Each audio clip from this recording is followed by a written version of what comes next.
ভেজেছো দেখি। খুশি সংবাদ আছে, তার আগে বলো আমি খুশির সংবাদ দিলে আমাকে কি দিবে? তুমি যা চাইবে তাই দিব। এবার বলো খুশির সংবাদটা কি? আমি মা হতে চলেছি।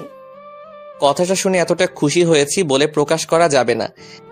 এই খুশির সংবাদ তুমি আমাকে এখন দিলে, আগে দিলে না কেন? তুমি কখন জানলে? বিকেলে অসুস্থ অসুস্থ লাগতেছিল, তাই আমার বান্ধবী ডক্টরকে ডাকছিলাম, সে টেস্ট করে জানালো। আব্বু আম্মুকে বলেছো? না, তোমাকে আগে দিব, তাই এতক্ষণ বসে আছি দরজার কাছে। তিশাকে কোলে নিয়ে আমাদের রুমে গেলাম। রুমে গিয়ে আব্বু আম্মুকে ডাকলাম, তাদের সংবাদটা জানালাম। তারা অনেক খুশি। তুমি বলেছিলে আমি যা চাইবো তাই দিবে। আব্বু আম্মু চলে যাওয়ার পর আমি আজকে অনেক খুশি। বলো তোমার কি চাই? এখন থেকে বিকালের আগে বাসায় এসে আমাকে সময় দিতে হবে। এইটুকু? আরো কি চাই বলো, যা বলবে সেটাই। আমাকে প্রচুর পরিমাণে ভালোবাসতে হবে, আর কিছুই চাই না। পাগড়িটাকে বুকে নিয়ে শুয়ে পড়লাম। দেখতে দেখতে তিশার ডেলিভারির ডেট চলে আসে। সকালে ব্যবসায় হিসাব করতেছিলাম, তখন আব্বুর কল। আশিক, তুই কই? তাড়াতাড়ি হসপিটালে চলে আয়, তিশার প্রসব ব্যথা উঠেছে, আমি হাসপাতালে নিয়ে যাইতেছি। আমি দেরি না করে দ্রুত হাসপাতালে চলে যাই। দেখি আব্বু আম্মু ভিতরে বসে আছে। তিশাকে কি কেবিনে নিয়ে গেছে? না, তোকে ছাড়া তিশা কেবিনে যাবে না, কান্না করতেছে তোর জন্য। আমি তাড়াতাড়ি তিশার কাছে চলে গেলাম। তারপর তিশাকে কেবিনে নিয়ে গেলাম। তিশা, আমি কেবিনের বাইরে আছি, তুমি কোনো চিন্তা করো না। না, তুমি এখানেই থাকবে, আমার কাছে আসো। দুলা ভাই, আপনি বসেন তিশার সামনে, না হলেও কান্নাকাটি শুরু করবে। শান্তা ডক্টর তিশার বান্ধবী। তিশা ওর হাতটা দিয়ে আমার হাত শক্ত করে চেপে ধরে আছে। মনে হয় ছেড়ে দিলে আমি হারিয়ে যাব। তিশা আমার দিকে তাকিয়ে থাকতে থাকতে হঠাৎ করে জোরে চিৎকার করে অজ্ঞান হয়ে পড়ল।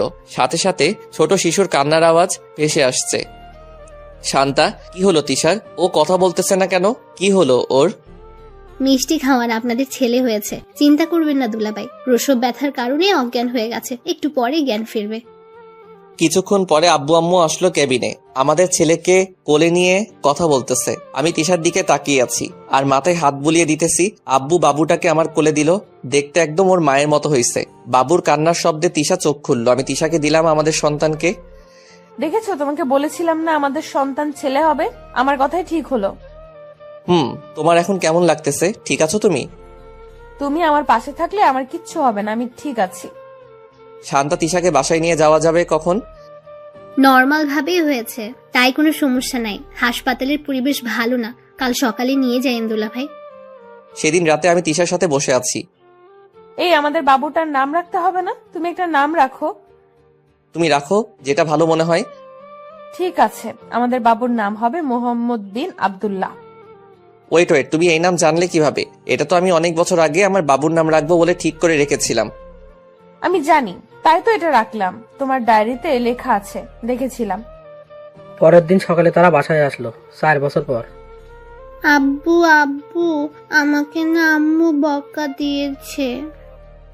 কি এত বড় সাহস? আমার ছেলেকে বকা দিয়েছে? তোমার আম্মুকেও আমি বকা দিব, ঠিক আছে? বাইরে থেকে বাসায় ঢুকছি আর ছেলেকে বলছি। ঠিক আছে। রাতে ঘুমানোর আগে আব্দুল্লাহ আর আমি দুষ্টামি করছিলাম বিছানায়।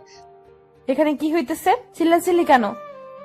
আমি আর আব্দুল্লাহ দুইজনার মুখের দিকে তাকিয়ে একটা চাপা হাসি দিলাম। এতে তিশার রাগ আরো বেড়ে গেল। আব্বু, আজকে তোমার খবর আছে, যা রেগে গেছে আম্মু। আব্দুল্লাহ আমার ফোন নিয়ে কার্টুন দেখতেছে বিছানায়। তিশা আয়নার সামনে দাঁড়িয়ে চুল ঠিক করছে। আমি পিছন দিয়ে তিশাকে জড়িয়ে ধরলাম। ছাড়ো আমাকে, কি করছোটা কি? আমি আমার বউকে ধরেছি, ছাড়ার কোনো প্রশ্নই ওঠে না। এখন ভালোবাসা উতলে পড়ছে, তাই না? ছেলেকে পেলে তো আমাকে ভুলে যাও তুমি।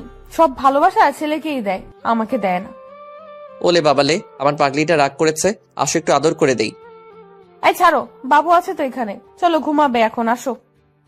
আমি শুইলাম। আমার সাথে তিশা আর তিশার ওই পাশে আব্দুল্লাহ। কিছুক্ষণের মধ্যে তিশা আর আব্দুল্লাহর ঝগড়া বেঁধে গেল। তিশা আমার পাশে শুয়ে থাকবে, আব্দুল্লাহ বলে সেও আমার পাশে থাকবে। এই যে আপনারা থামেন, এই যে আমি মাঝে শুইলাম, এখন আমি দুইজনেরই পাশে। তারপর তিশা আমার বুকে মাথা দিয়ে শুয়ে পড়ল। এদিকে আব্দুল্লাহ শুয়ে পড়ল। কিছুক্ষণ পরে আমার ঠোঁটে কিছু একটা অনুভব করতে পারলাম। চোখ খুলে দেখি তিশা আমাকে কিস করতেছে। এটা তিশার প্রত্যেক দিনের কাজ। পাশে তাকিয়ে দেখি আমার ছেলে আমাকে ধরে ঘুমিয়ে আছে। এভাবেই পার করে দিতে চাই সারাটা জীবন। বেশ সুখে শান্তিতে কাটছে আমাদের জীবনের পথ চলা।